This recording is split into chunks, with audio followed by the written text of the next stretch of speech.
அனைவருக்கும் வணக்கம். நான் வின் இளங்கோ. எல்லோரும் மகிழ்ச்சியாக இருப்பீங்க அப்படின்னு நினைக்கிறேன். நானும் ஒரு மகிழ்ச்சியான சூழலில் தான் இருக்கிறேன். நம்ம இப்போது சேலத்திலேருந்து ஓமலூர் போகிற வழியில் இருக்கக்கூடிய இந்த மாமாங்கம் அப்படின்ற இடத்துல கட்டிகிட்டு இருந்த புதிய மேம்பாலம் தற்பொழுது திறந்து வச்சிட்டாங்க. அந்த மேம்பாலம் எப்படி இருக்குது என்னன்னு பார்க்கலான்னு தான் வந்தேன். சரியாக வந்து பார்த்திங்க அப்படின்னா 22 அதாவது ஆகஸ்ட் 22 காலையிலேருந்து இந்த பாலத்தில் வந்து வண்டிகள்லாம் போகிறதுக்கு வந்து திறந்து வச்சிட்டாங்க. அதாவது இன்னும் ஒரு சில பணிகள் இருக்குது. நடுவில் பார்க்கும்போது உங்களுக்கும் தெரிஞ்சிருக்கும்னு நினைக்கிறேன்.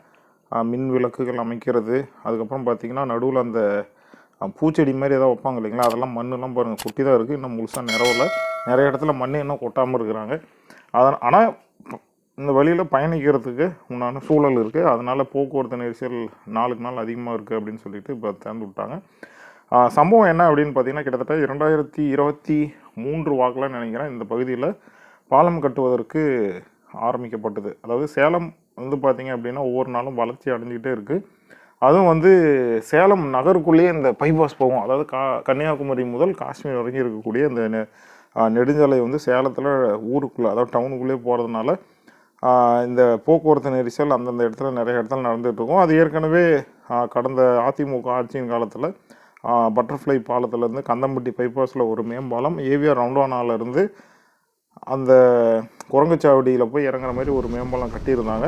அதற்கு அடுத்தபடியாக இந்த மாமாங்கம் அப்படின்ற இடத்துல இருந்து இப்போ வந்து பார்த்திங்க அப்படி அது வந்து மாநில அரசாங்கம் கட்டின பாலம்னு நினைக்கிறேன். இது வந்து நேஷ்னல் ஹைவேஸ் கட்டியிருக்காங்க அப்படின்னு நினைக்கிறேன். ஆமாம், அந்தளவுக்கு கொஞ்சம் அகலமான ஒரு நல்ல ஒரு மேம்பாலத்தை கட்டி முடிச்சுக்கிறாங்க. கிட்டத்தட்ட ஒரு 2 ஆண்டுகளுக்கு பக்கமாக சேலம் பகுதி மக்கள் மட்டும் இல்லாமல் இந்த வழியில் பயணிக்கிற மக்கள், ஏன்னா இது ஒரு முக்கியமான வழித்தடம். அதாவது கீழே கன்னியாகுமரியிலேருந்து மதுரை, திருநெல்வேலி, நாமக்கல், கோயம்புத்தூர்லேருந்து சேலம் வழியாக பெங்களூர் போகிறது, இந்த சரௌண்டிங் போகிறது எல்லாத்துக்குமே இந்த வழியில் தான் பயன்படுத்தி ஆகணும். அதனால் இந்த வழியில் எப்போவுமே போக்குவரத்து வந்து இருந்துக்கிட்டே இருக்கும். அப்படி இருக்கிற சூழலில் கிட்டத்தட்ட 2 ஆண்டுகளாக கடுமையான போக்குவரத்து நெரிசலில் சேலம் மக்களும் சரி, இந்த வழியில் பயணிக்கிற மக்களும் சிக்கி தவிச்சிக்கிட்டு இருந்தோம். தற்பொழுது இது எல்லாத்துக்கும் விடிவு வர்ற மாதிரி இந்த மேம்பாலத்தை பொதுமக்கள் போக்குவரத்து பயன்படுத்துறதுக்கு திறந்து வச்சிட்டாங்க.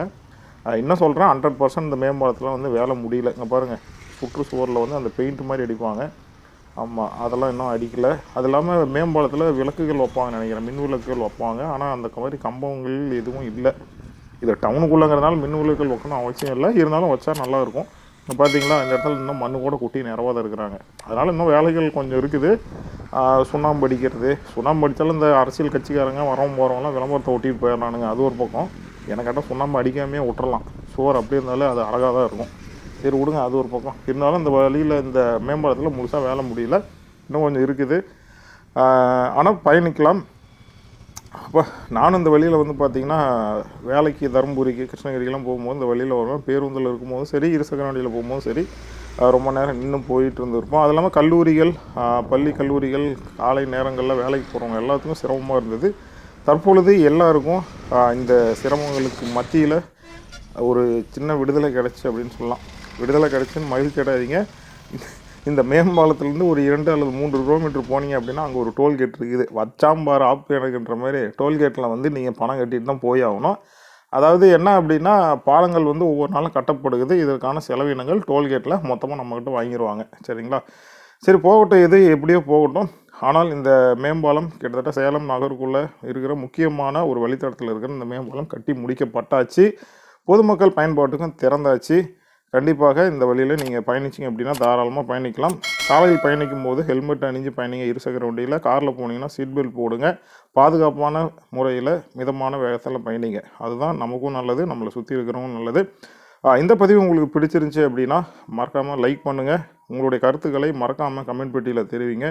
மேலும் சேலம் மற்றும் சுற்று வட்டாரத்தில் இருக்கக்கூடிய பல தகவல்களையும் பயனுள்ள தகவல்களை தெரிந்து கொள்வதற்கு நம்மளுடைய சேனலில் மறக்காத சப்ஸ்கிரைப் பண்ணிக்கோங்க. மீண்டும் ஒரு பதிவில் உங்களை சந்திக்கிறேன். நான் உங்கள் நண்பன் வின் இளங்கோ. நன்றி, வணக்கம்.